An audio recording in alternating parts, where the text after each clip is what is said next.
Margaret Greenfield was a perpetual keeper of tales. Even as a child, she had spent hours sorting her mother's old paperbacks, determined to bring order to the labyrinth of stories amassed throughout the years.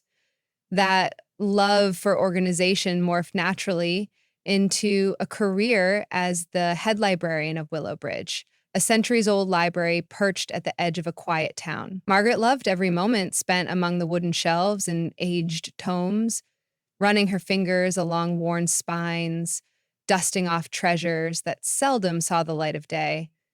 But for all her devotion to preserving history, she never anticipated that one day she would find a hidden diary that would do more than tell a story. It would unveil a lineage of kindness that spanned more than 100 years. Every evening, after ushering out the last patron and switching off the overhead lights, Margaret made her customary rounds. The library's second-floor archives were her sanctuary.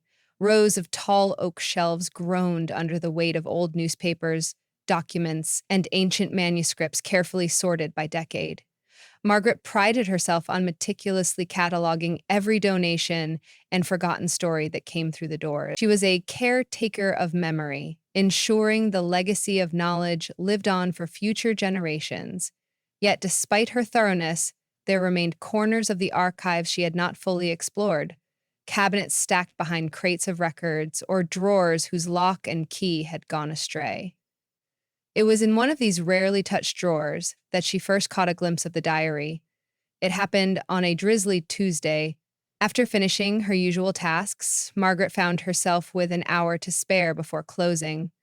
Deciding to reorganize a dusty cabinet of old photograph plates, she carefully pulled each plate from its slot.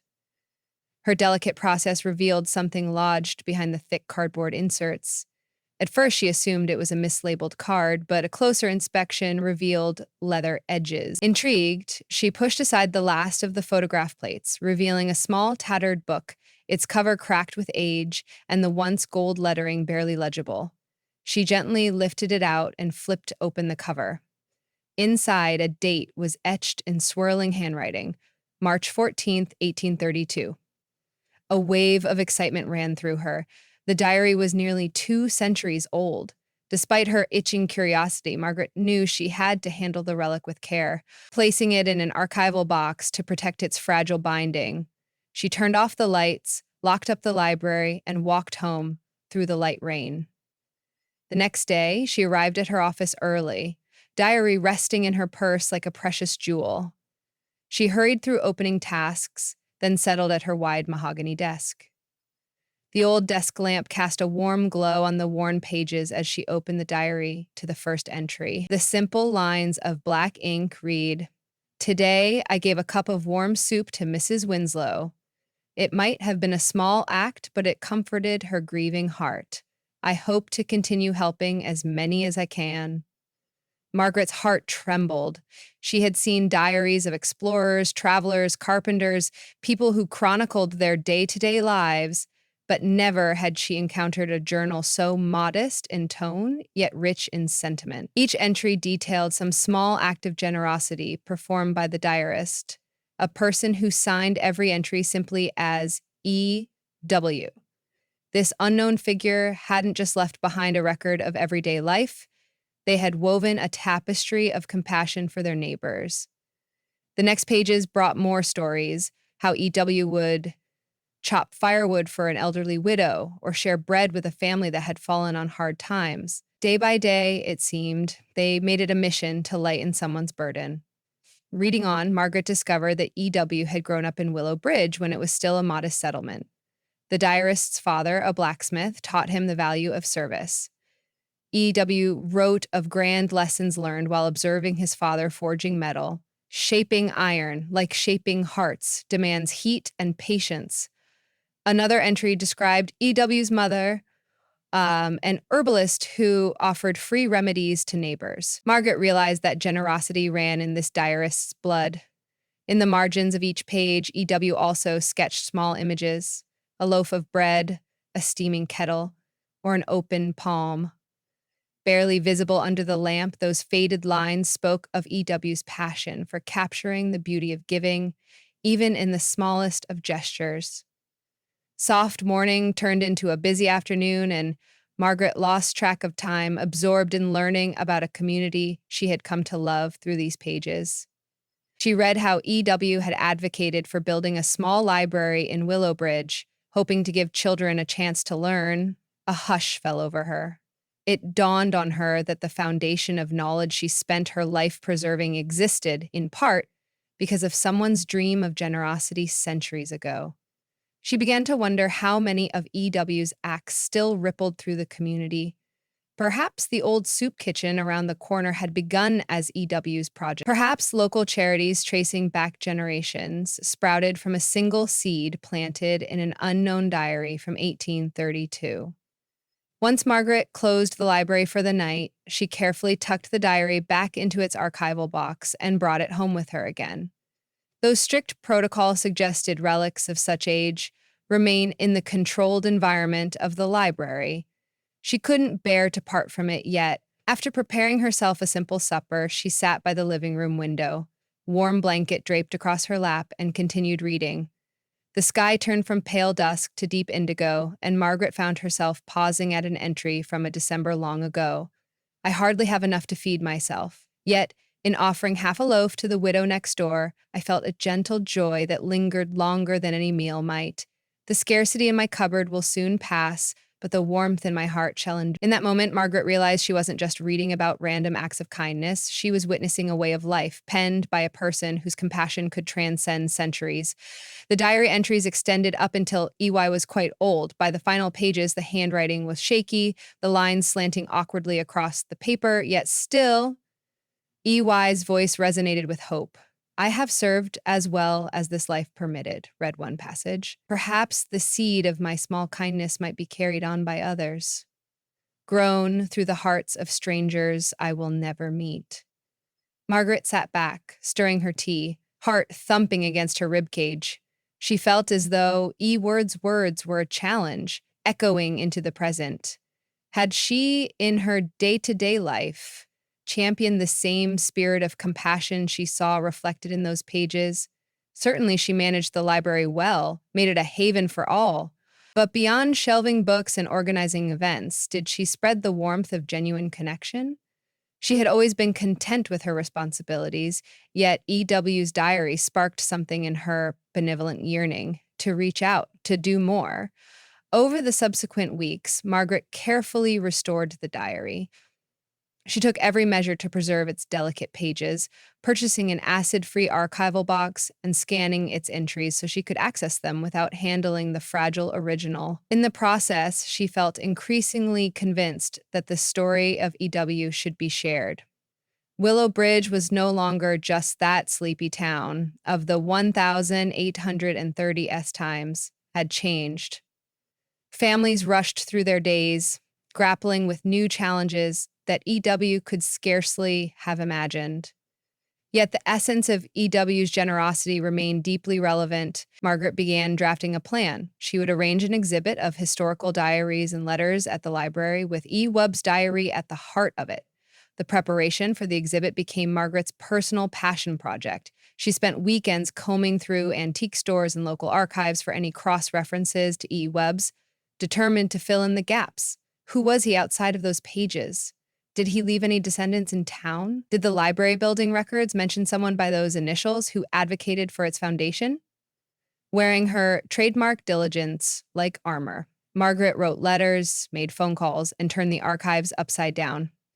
One evening, she received a tip from an elderly local genealogist who pointed out an obituary from 1875 for an Edgar Williams. The obituary praised him for devoting his life to feeding the hungry and uplifting spirits wherever he went. Edgar Williams. The diaries were undoubtedly EW's. The obituary mentioned only one distant relative, a nephew named Henry Williams, who lived in a small farm outside Willow Bridge. Margaret narrowed her searches, consulting land records. She discovered Henry Williams later moved away, but not before fathering a child who remained in Willow Bridge under a different branch of the family tree. Following that slender clue, she eventually tracked down the last known address for a distant descendant, a middle-aged woman named Rachel Moore, who still resided on the outskirts of the town. One brisk Saturday afternoon, Margaret found herself driving down a winding, tree-lined road outside Willow Bridge, scanning mailboxes until she located Rachel's. She pulled up to a modest farmhouse. A wooden porch offered a view of rows of apple trees behind the home. Rachel, wrapped in a light jacket against the gathering chill, greeted Margaret with a polite smile. Margaret spoke softly of her discovery. At first, Rachel's eyes squinted with puzzlement. She did not immediately recognize the name, Edgar Williams. But as Margaret described the diary and the possibility of a family link, something shifted in Rachel's expression. I've heard bits and pieces from older relatives about a great-great-grandfather who was known for his generosity, Rachel said slowly, leaning against the wooden railing. But the details had all but faded over the generations. Margaret offered to share selections of the diary. She carefully opened her notes, reading passages aloud. Rachel listened intently, tears forming at the corners of her eyes. Without hesitation, she invited Margaret into the house. They spent hours in the cozy living room, nursing mugs of tea and unearthing old family albums. Rachel pressed a wrinkled envelope into Margaret's hands. "This was my grandmother's." She said the letter inside was from some older relative, but I never had the patience to decode the elaborate cursive. Margaret gently unfolded the letter. Though the ink was faded, she recognized the handwriting as Edgar Williams's. The letter instructed a cousin to carry on the tradition of giving whenever possible. "This is beautiful," whispered Margaret, her voice trembling from the discovery. Rachel nodded, eyes shining with gratitude. In that moment, Margaret felt an almost tangible presence of EW, bridging time as if centuries were mere illusion. It was as though the gracious spirit that once walked the old dirt roads of Willow Bridge now lived, in some small measure, inside Rachel and Margaret, urging them to extend a caring hand. Returning home that evening, Margaret looked upon her world with new eyes. During the coming weeks, she made small but meaningful shifts in her daily routine. She offered to drive an elderly neighbor to the grocery store, volunteered for a literacy program at a nearby school, and even found time to read stories to young children at the library's weekly book club. Each gesture felt like an echo of E. Wallace's vow to serve, as if his words in the diary had awakened an awareness that generosity was something to be woven into daily life, not just performed sporadically. Meanwhile, plans for the exhibit soared forward. Margaret worked with local historians to set up glass cases, lighting, and informational placards. The diaries and letters, once hidden in the recesses of the archive, would be showcased front and center. A sense of excitement buzzed through the library staff as they prepared for the unveiling. They created flyers and social media announcements extolling Willowbridge's history and the story of the unknown diarist whose generosity shaped the town's spirit.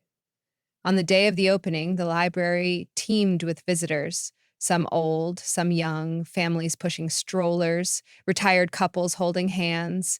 Standing near the exhibit, Margaret felt her heart flutter as she glimpsed the diary inside its protective case, open to a middle page describing EW's distribution of handmade blankets one winter. She'd pinned a small placard, "A Legacy of Kindness," selected entries by Edgar Williams, 1832185. Volunteers circulated, passing out leaflets that detailed the exhibit's context. When Rachel Moore arrived, she wore an excited smile. She brought her own family, her husband and her teenage daughter. Spotting Margaret, she rushed over and gave her a warm hug. Together, they gazed at the diary. "He always seemed like a legend to me," Rachel whispered, tears brimming in her eyes. "But he was real, and his heart was so big." Margaret squeezed Rachel's hand. "It's amazing how pages of ink from another era can still move us," she said quietly. The crowd was drawn to the old diary as an artifact of curiosity, but many lingered because of the beauty of its contents.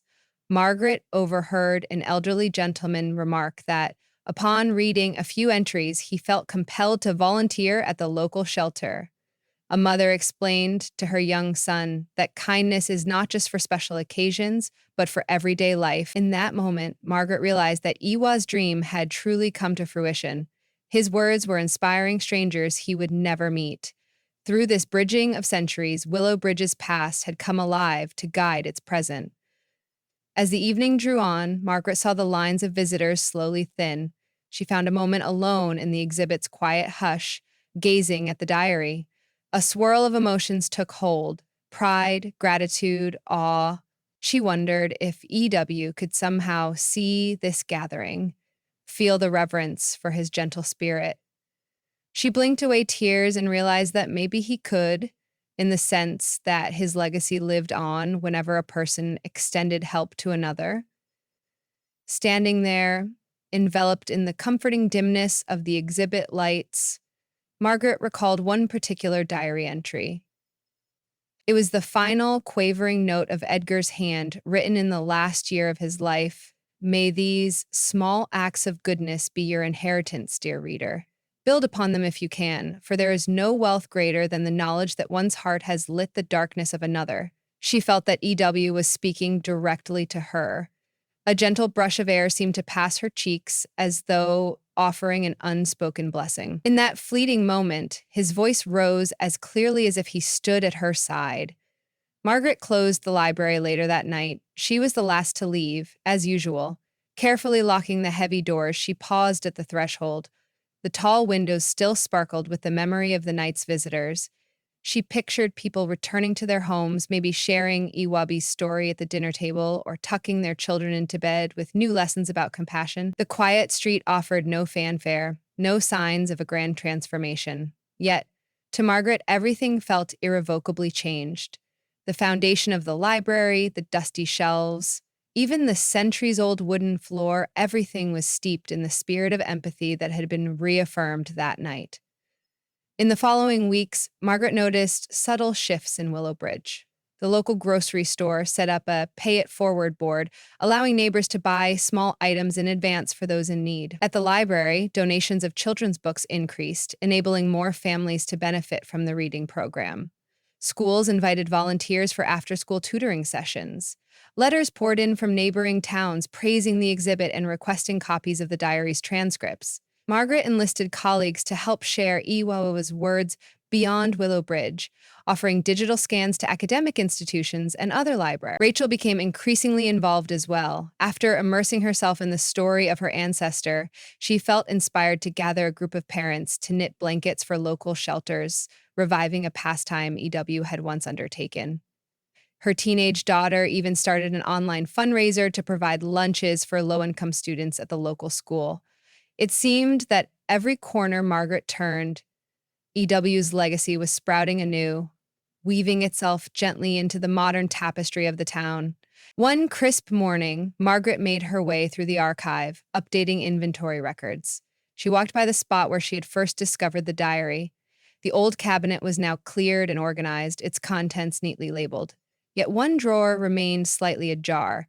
She pulled it open. Inside lay nothing but a single slip of paper, a note scribbled in a neat script.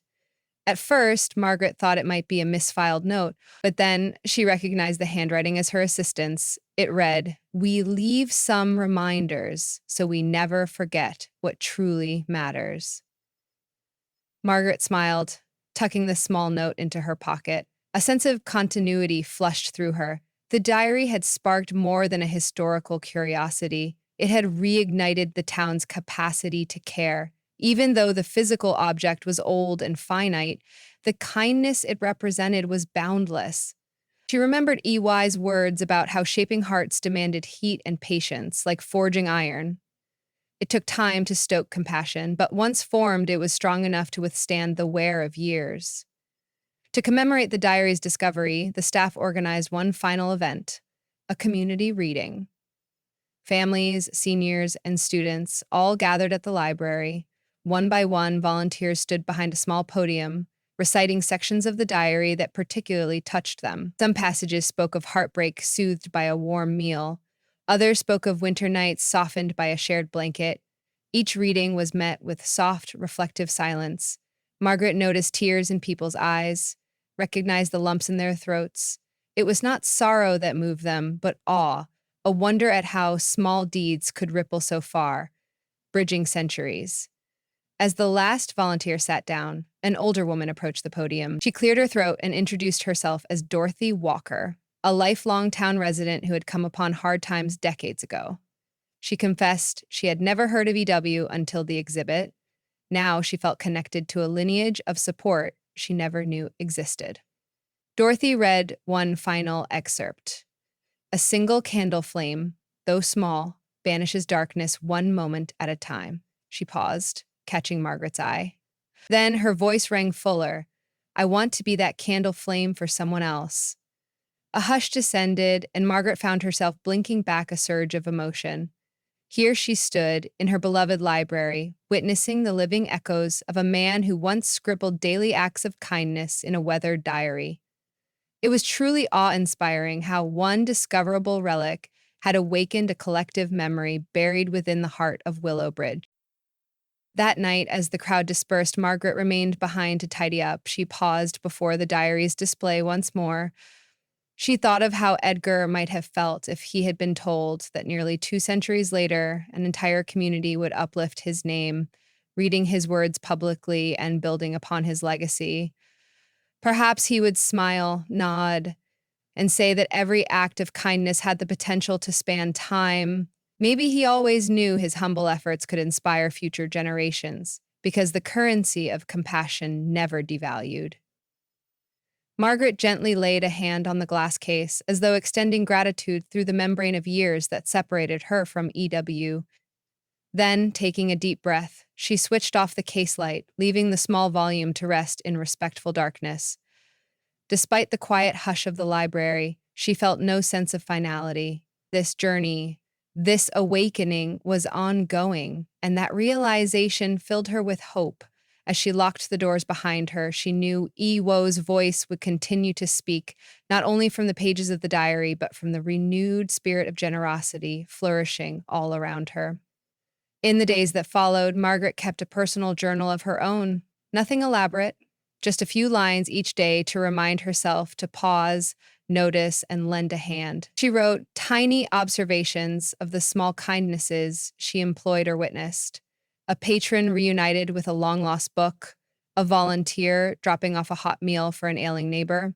Each page became a living testament to the unbroken chain from Ewell to the present. As she wrote, she sensed his old quill pen, dust-laden but unwavering, guiding her hand.